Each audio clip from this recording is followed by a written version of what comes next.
Hi, this is Paul, your genius guy, and I'm looking forward to talk with you a little bit about this incredibly important topic today. It is a wonderful day in the neighborhood. Yeah, I know, Mr. Rogers kind of thing. I'm going to talk to you about meditation and how important meditation is. What is meditation? Well, the author of this article that was written in December of 2024 by Niklas Goke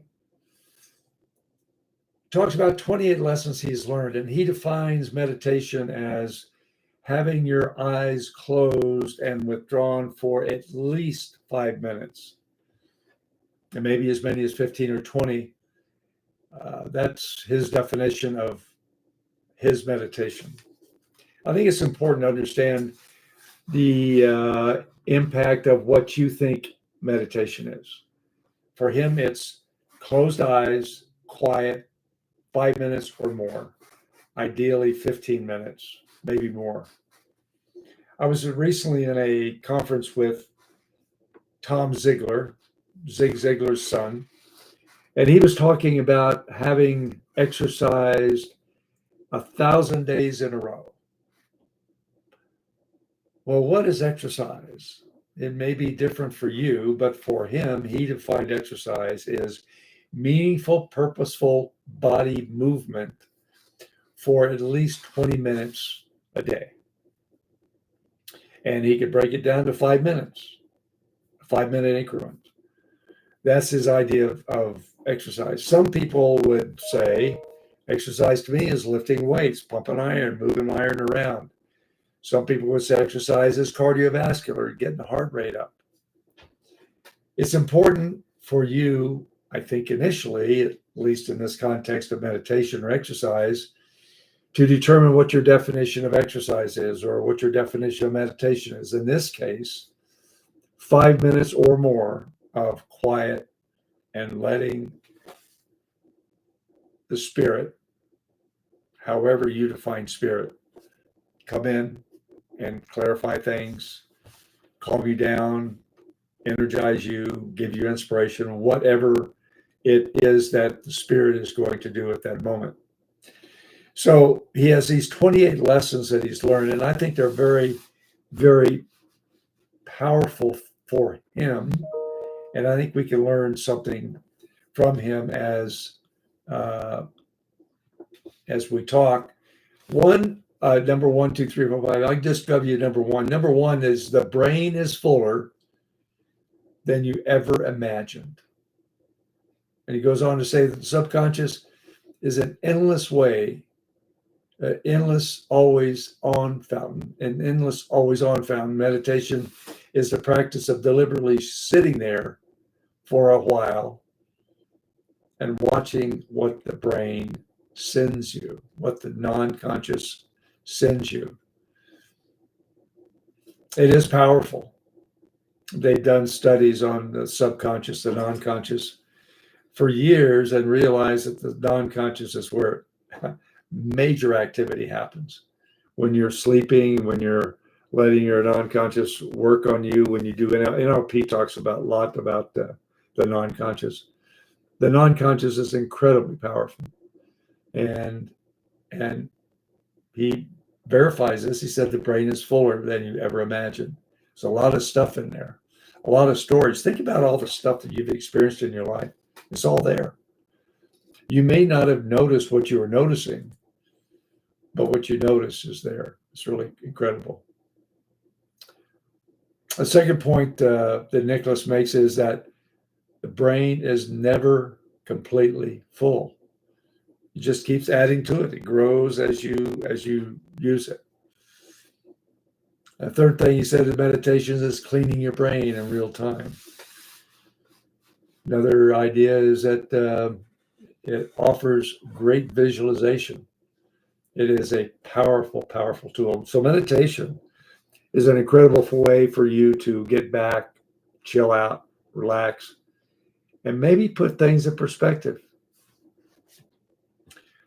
You know, a lot of times people don't understand this. If you've got some stuff going on in your brain and you're just thinking about it all the time, that's some pretty good indication that you need to put that stuff down on paper.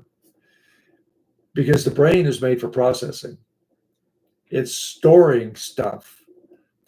But if you're thinking about something all the time, it's really bothering you, committing some almost some hara-kiri in your mind. It might be a good idea to sit down and get that stuff off your mind, put it down on paper so you can see it, and let the mind do what it does best, is process. Putting pieces of the puzzle together. There's a lot of puzzles going on in your mind, and if you don't slow down enough to let the mind put pieces together for you, then you're wasting that valuable resource. The brain is an incredibly powerful instrument for you to use. The more you use it by letting it give you messages that you probably need to hear but have been too busy to hear about, maybe it's time that you do the do and get to meditating. I think that's a very, very good, important thing. You know, a lot of the world's great religions teaches quietness.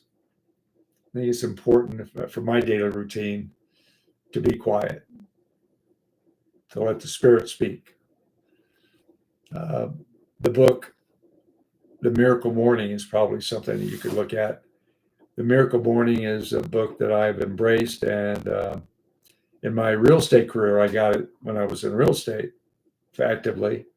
It's about specifically real estate related stuff. But the thing is, it's a powerful book about just sitting down and having a routine every morning to get you started.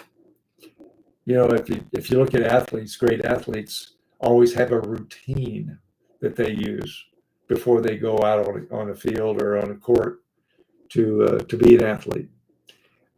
I think having a miracle morning in your life might be something that you need to do and figure out what that might be. Just thinking about one of the things that one of my mentors, Larry Kendall, a realtor from Fort Collins, Colorado, with the group.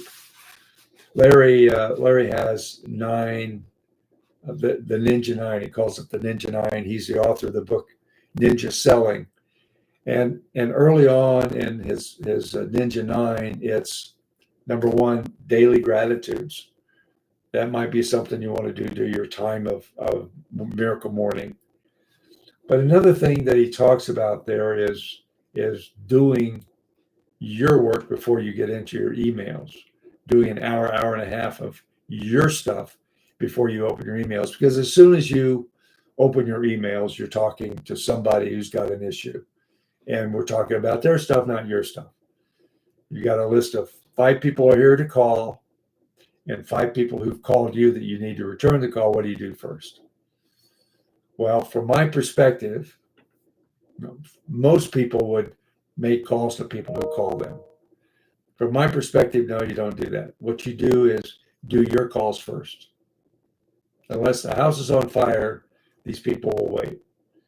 But what's really important for you to do is to do your business so that you can be on top of what you got going on, so that you can be fully engaged with your stuff, and then you can get into other people's stuff.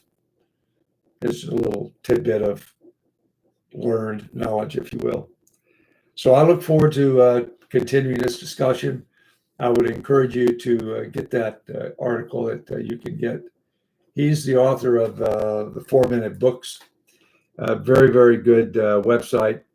And I think this is a very, very timely planting of ideas that he's given us that I think will do well to serve you well, to get you going. And like I said, 28 of them are really good. Do your meditation daily. Figure out a time to do it. Most people do that in the morning. You can do it in the evening also, or instead of. But it's an important idea for you to just let your subconscious, non-conscious work on you, and then you listen to it. Listening is an important part of the process. Okay, that's it for now. Do meditation, and do meditation well. God bless you. We'll talk soon.